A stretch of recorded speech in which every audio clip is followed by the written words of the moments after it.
बारिश आना है यार। मम्मी क्या करेगा?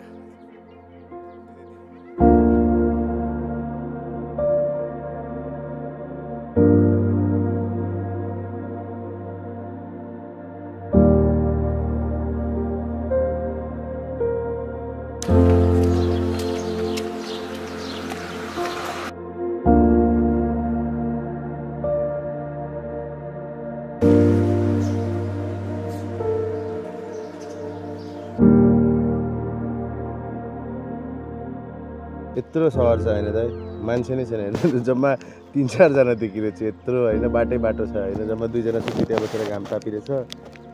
मान्छे नै छैन बाटोमा मान्छे नै हिँडेको छैन पिस अफ माइन्ड वाला ठाउँ रहेछ क्या सब बाहिर ब्यारी व्यस्त छ दाइ नेपालमा यत्रो सहर छ न केटा देखे न केटी देखे सब बुढा पाखाहरू मात्रै बचेको छ दाइ बुढा पाखा बालबच्चा त्यति मात्रै छ दाइ यत्रो सिटी छ जब कि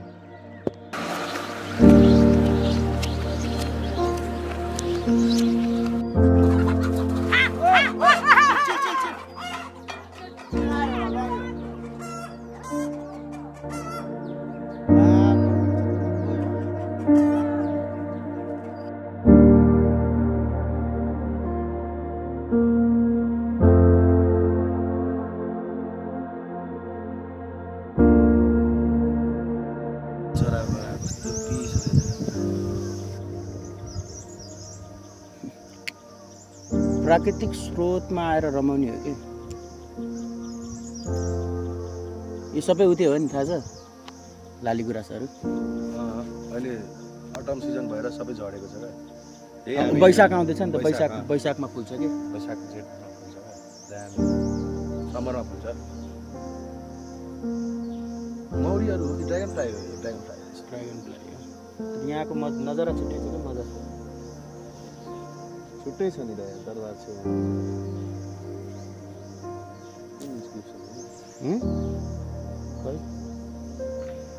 ओए प्लेन का आवाज आए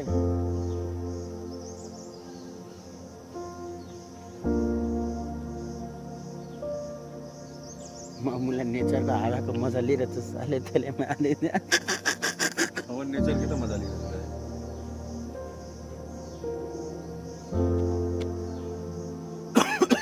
म त सबैलाई के भन्छु नि भाइ हैन म तँलाई पनि बारम्बार भनिरहन्छु के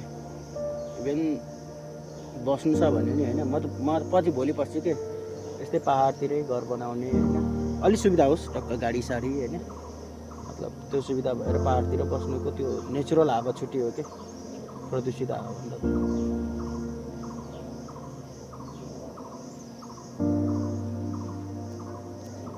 अवस्था देखेर विदेश जानुपर्ने अवस्था आइसक्यो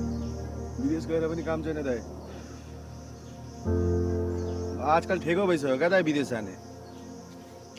खोइ त के छ गर्नेले गरिरहेछ दाइ यही छैन भाइ गरिरहेछ गर्नेले दाइ विदेश गएर के गर्नुहुन्छ बाबुआमालाई पनि अब घडी हेरेर फोन गर्नुपर्छ यस्तो जिन्दगी पाएर के गर्नु यस्तो हो क्या दाइ दुईटा लाइफस्टाइल हुन्छ क्या एउटा स्ट्यान्डर्ड अफ लिभिङ एउटा quality of life standard of लिभिङमा के हुन्छ तपाईँसँग गाडी हुन्छ फ्ल्याट हुन्छ होइन सबै थोक हुन्छ होइन तर तपाईँसँग ह्याप्पिनेस भन्ने नि देखावटी मात्रै हुन्छ क्या मान्छे धेरै एलोन भइसकेको हुन्छ क्या त्यो मेन्टेन गर्दा गर्दा नि मान्छे एलोन भइसकेको हुन्छ अहिले मेरो कुरा नबुझ्नु कुरा यस्तो हो कि भाइ त्यहाँनिर सधैँभरि बस्ने होइन नि त सर्टेन टाइम बस्ने ब्याक टु फेरि यहाँ आएर गरेको सर्टेन टाइम अब यो अवस्थामै मुला बाँच्न सकेको छैन गाह्रो भइरहेछ मुलाई बसेर के काम के मुला त्यहाँ पनि एटलिस्ट फिक्स स्यालेरी हुन्छ कि फिक्स स्यालेरी हुन्छ कि त्यहाँ पनि एटलिस्ट पछाडि यहाँ नेपाल त आउनै पर्छ नेपाल आएर फेरि एटलिस्ट ऋण हुँदैन त्यो मुक्त हो क्या भाइ जो दाइ त्यो भनाइ हो त्यस्तो भएको भए नि त विदेशबाट आउने युवाहरू नि त धेरै काया पलट गरिसकेको यस्तो विदेशको जिन्दगी फोटोमा मात्रै रमाइलो हो क्या दाइ तैँले भनिसकेको राइट हो कि मैले भने छैन मलाई विदेशको जिन्दगी राम्रो छ त्यहाँ गएर चाहिँ त्यो होइन कि भाइ मलाई मेरो पर्छ के हो भने मलाई जस्ट ऋण तिर्नु छ मुक्त हुनु छ कि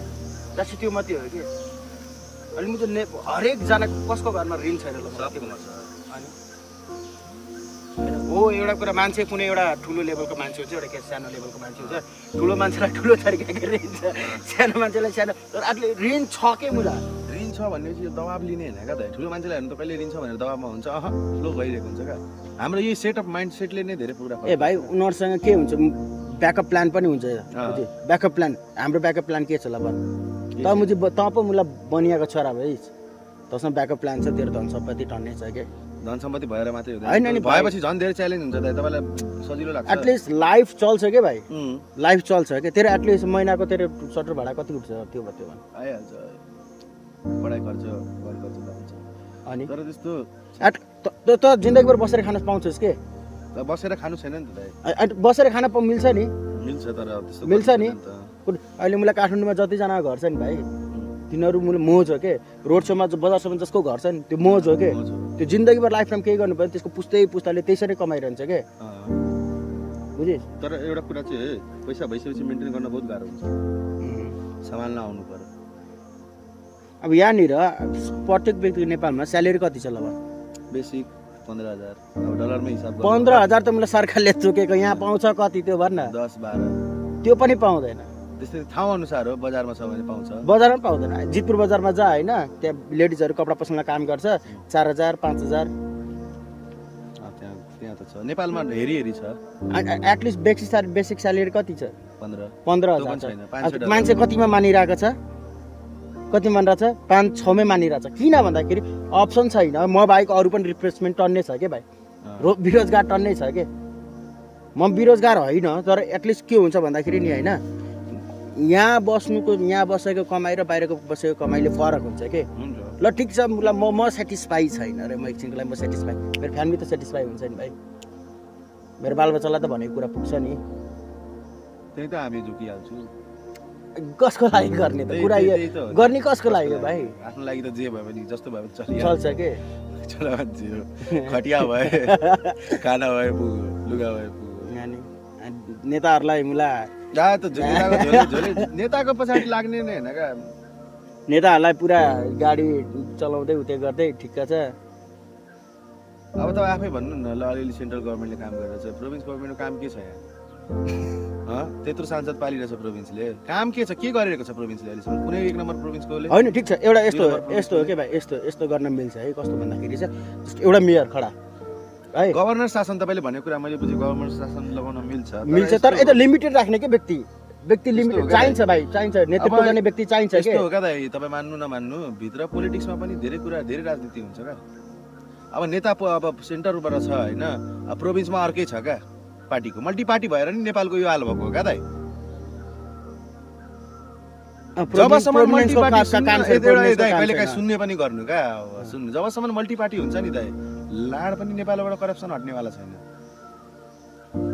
सेन्टरमा हुन्छ एमाले होइन अनि यता हुन्छ काङ्ग्रेस अब भन्नु अब तिनीहरूको अब द्वन्द्वमा टाइम पैसा सबै खराब हुन्छ कसको जनताको उनीहरू देखाउटी मात्रै फाइट हो होइन भित्रभित्र एमाले पनि मिलायो माओवादी पनि मिलायो काङ्ग्रेस पनि मिलाएर त्यसपछि अर्को के अरे राजावादी के भन्छ नि सबै मिलायो के सब बिजनेस हो भाइ यार मैले एउटा मुभी हेरेको थिएँ कि डरो देखाएको थिएँ कि बाहिर चाहिँ पुरा कौवा चेचा चुचु चेचा भित्र चाहिँ पुरा मजाले हानिरहेको त्यो महेश बाबुको फिल्म छ नि रियालिटी हो के त्यो भनेको रियालिटी हो के नेपालको रियालिटी हो त्यो देखाउटी हो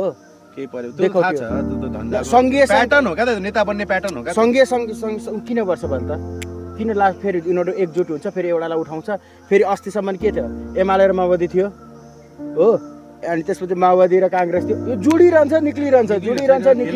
खेले के पर मलाई जरेबाट उखाल्दै क्या यिनीहरूलाई त्यही भएर त दाइ अहिले बवाल भइरहेछ देशभरि मान्छेले राजमा खोजेको होइन क्या राजालाई जस्ट एउटा सम्मान दिने हो क्या दाइ कुरै नगरी राजाको नि होइन त कुरै न राजाको जुन अहिले जुन भेडाहरू उफ्रिरहेको छ यिनीहरूले नै राजालाई हटाएको हो क्या भाइ त्यो त हो यिनीहरूले नै राजालाई हटाएको हो के वास्तवमा अब यिनीहरू नै उफ्रिरहेको राजा चाहियो मान्छे स्वार्थी हो क्या आफ्नो कामदेखि मात्रै मतलब छ राजा होइन डेमोक्रेसी केही मतलब छैन आफ्नो काम हुनु पर्यो क्या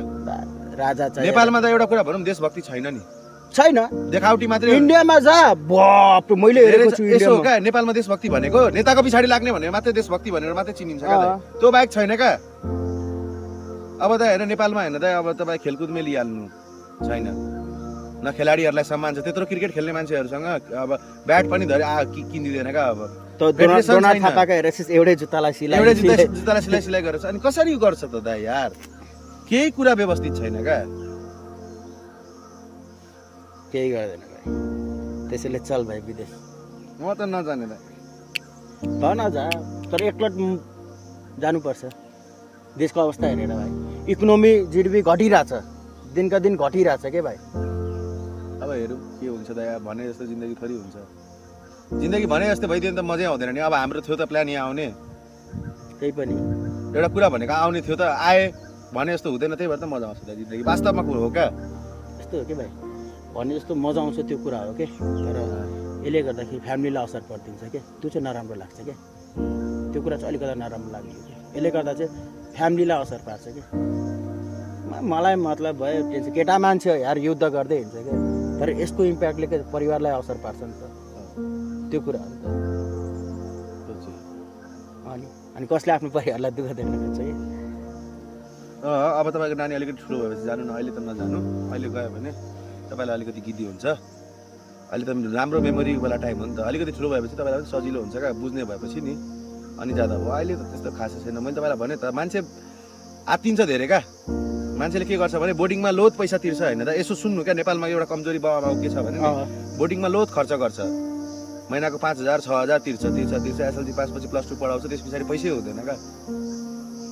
अहिले के गर्छ मान्छे बोर्डिङ पछाडि कुद्छ। तर अहिले के भएको छ, व्यवस्था राम्रो भएको छ क्या। सरकारी स्कुलमा पनि राम्रो पढाइ हुन्छ, इङ्ग्लिस मिडियममा, र पैसा कम लाग्छ। त अहिलेको म के भन्न चाहन्छु भने नेपाली आमा बाउहरूलाई जस एउटा कुरा बुझ्नु तपाईँ होइन, 1 देखि 10 सम्म पढाउने बेलामा अलिक कम पैसा लगाउने हो क्या दाइ। मेन भनेको ब्याचलरमा खर्च गर्ने हो क्या। ब्याचलर पुगुन्जेल +2 सम्म मनोबल बच्चाको टुटिसकेको हुन्छ क्या। नेपालमा केही छैन, केही गर्न पाउँदैन, त्यो एउटा थेगो पनि भइसकेको छ। गर्नेले गरिरहेछ नि दाइ यार। यहाँ डक्टरी पढेर विदेशमा कमाइरहेछ, यहाँ त यो अलिकति पैसा कम छ, तर सर्भिस मोटिभ एकछिन त तेरो कुरा काटेको हुन्छ के। यहाँ पढेर के गराछ, विदेशमा कमाइरहेछ। किन कमाइरहेछ त? यहाँ त्यो हिसाबले स्यालेरी दिएको छैन। यही प्रब्लम, मेरो प्रब्लम पनि त यही भनिरहेको छु नि त भाइ। यही प्रब्लम भनिरहेको छु। एउटा नर्मल मेरो घर परिवार चलाउन महिनाको 30,000 चाहिन्छ कि भाइ। महँगाई छ महिनाको 30,000 चाहिन्छ कि भाइ। नर्मल भनेपछि एउटा घर, मेरो कुरा सुन, नर्मल चलाउन 30,000 चाहिन्छ होइन। अब 30,000 मा के गर्नु छ भन्दाखेरि चाहिँ मलाई किस्ता पनि 30,000 चलाउनु पर्छ, किस्ता पनि तिर्नु छ, घर परिवारलाई पनि हेर्नु छ, घरमा रासन पानी पनि गर्नु छ, एभ्रिथिङ। भोलिपर्सि बच्चा ठुलो हुन्छ, बच्चालाई पनि मैले हेर्नु पर्यो। 30,000 ले के हुन्छ भाइ? तर दाइ एउटा कुरा भन्नु, एउटा एउटा हुन्छ नि, एउटा दुधवालाको छोरा नि अस्ति रुइरहेको थियो कि हाम्रो अगाडि के, 1 वर्षको महिनाको फ्री मात्रै, 1 वर्षको टोटल क्यालकुलेसन गरेको कति 4 कि 500 पर्ने विद्यार्थीको 55,000 के 1 वर्षमा। कहाँबाट सक्छ? 1 वर्षको 55,000। सोच अब एउटा 15,000 साली हुनेलाई कति गाह्रो हुन्छ होला। बहुत गाह्रो हुन्छ। अनि त्यसको कहाँ हिम्मतै पुग्दैन नि ब्याचलर पढाउनु त बच्चालाई। एसएलसी +2, त्यसपछि बच्चाको पनि मनोबल डाउन हुन्छ। मेरो बुवाले सक्दैन, बुझ्ने भइसकेको हुन्छ बच्चा। गाह्रो छ क्या दाइ। खालि हामी बेरोजगारीको कुरा गर्छौँ कि, तर यो पनि एउटा ठुलो प्रब्लम हो क्या।